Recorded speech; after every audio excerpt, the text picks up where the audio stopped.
कर्मचाऱ्यांसाठी अतिशय आनंदाची बातमी आहे. महागाई भत्त्यात होणार मोठी वाढ. तर किती वाढ होणार आहे ते आता आपण सविस्तरपणे जाणून घेऊयात. महाराष्ट्रातील शासकीय कर्मचाऱ्यांसाठी वर्षाची सुरुवात अत्यंत आनंददायी बातमी सोबत झाली आहे. आता राज्य शासनाने कर्मचाऱ्यांच्या महागाई भत्त्यामध्ये लक्षणीय वाढ जाहीर केली आहे. केंद्र शासनाच्या धोरणांना अनुसरून घेतलेला हा निर्णय राज्यातील लाखो कर्मचाऱ्यांसाठी आर्थिक दृष्ट्या फायदेशीर ठरणार आहे.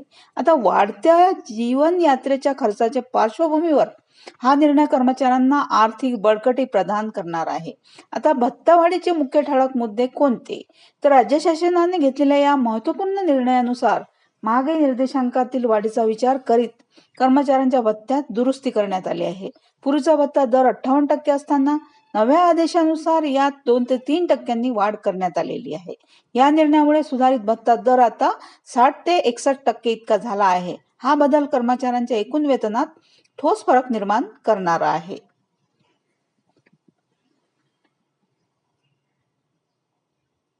आता मासिक वेतनात अपेक्षित वाढ. या भत्त्या वाढीमुळे कर्मचाऱ्यांच्या मासिक पगारात 1,000 रुपयांपासून 5,000 रुपयापर्यंत वाढ होण्याची शक्यता आहे. ही वाढ कर्मचाऱ्याच्या पगाराच्या पातळीवर अवलंबून असेल. उच्च पगार श्रेणीतील कर्मचाऱ्यांना अधिक रकमेचा फायदा होणार. आता कनिष्ठ पातळीवरील कर्मचाऱ्यांना त्यांच्या पगाराप्रमाणे योग्य वाढ मिळेल. हा निर्णय कर्मचाऱ्यांच्या खरेदी क्षमतेत वाढ करून त्यांच्या जीवनमानात सुधारणा घडवून आणेल. आता 8व्या वेतन आयोगाची माहिती. राज्यातील सरकारी कर्मचाऱ्यांमध्ये 8व्या वेतन आयोगाबाबत प्रचंड उत्सुकता आणि अपेक्षा आहेत. तांत्रिक दृष्टीने 8वा वेतन आयोग जानेवारी 2026 पासून विचाराधीन असला तरी त्याच्या शिफारसीचा पूर्ण अंमलबजावणीसाठी काही कालावधी आवश्यक असल्याचे दिसून येते. आता समितीला शिफारशींचे सविस्तर मूल्यांकन करण्यासाठी पुरेसा कालावधी देण्यात आला आहे, ज्यामुळे प्रत्यक्ष पगारवाढ 2027 किंवा 2028 मध्ये प्रभावी होऊ शकतो. आता वेतन वितरणाची यंत्रणा. वित्त विभागाच्या ताज्या सूचनांनुसार वाढीव महागाई भत्ता कर्मचाऱ्यांच्या नियमित मासिक पगारासोबत जोडला जाईल. जानेवारी 2026 पासूनचा संचित फरक फेब्रुवारी अथवा मार्च महिन्याच्या वेतनात थकबाकी म्हणून समाविष्ट करण्यात येईल.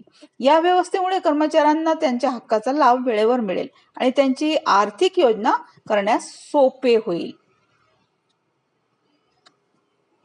आता घरभाडे भत्त्यातील सुधारणा किती?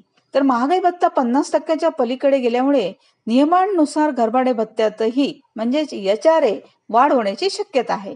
विविध शहरांच्या श्रेणीनुसार घरभाडे भत्ता निश्चित केला जातो आणि महागाई भत्ता वाढीमुळे अनेक शहरांमध्ये HRA मध्येही सुधारणा पाहायला मिळेल. हे विशेषतः महानगरांमध्ये राहणाऱ्या कर्मचाऱ्यांसाठी महत्त्वपूर्ण आहे, कारण त्यांचे राहणीमानाचे खर्च अधिक असतात.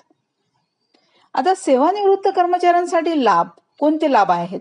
तर या योजनेचा फायदा केवळ कार्यरत कर्मचाऱ्यांपुरता मर्यादित नाही.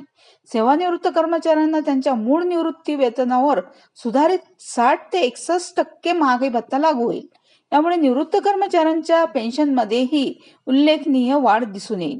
वयोवृद्ध सेवानिवृत्तांसाठी हा निर्णय विशेष महत्त्वाचा आहे, कारण त्यांना वाढत्या महागाईचा सामना करण्यासाठी आर्थिक आधार मिळेल.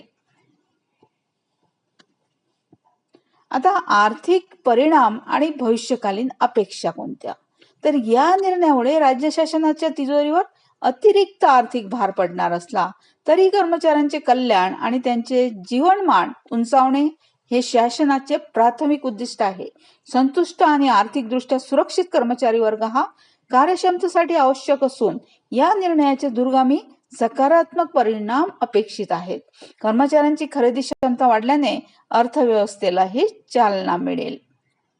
आता महाराष्ट्र शासनाचा हा निर्णय राज्यातील सरकारी कर्मचाऱ्यांसाठी अत्यंत स्वागतार्ह आहे. महागाई भत्त्यातील वाढ, घरभाडे भत्त्यात सुधारणा आणि 8व्या वेतन आयोगाच्या अंमलबजावणीची आश्वासने या सर्वांमुळे कर्मचाऱ्यांमध्ये नवीन उत्साह निर्माण झाला आहे.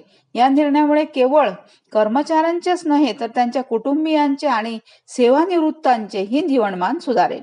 सरकारकडून कर्मचाऱ्यांच्या कल्याणासाठी घेतलेली ही पावले प्रशंसनीय आहेत आणि भविष्यात अशाच अधिक कल्याणकारी योजनांची अपेक्षा आहे. थँक्यू.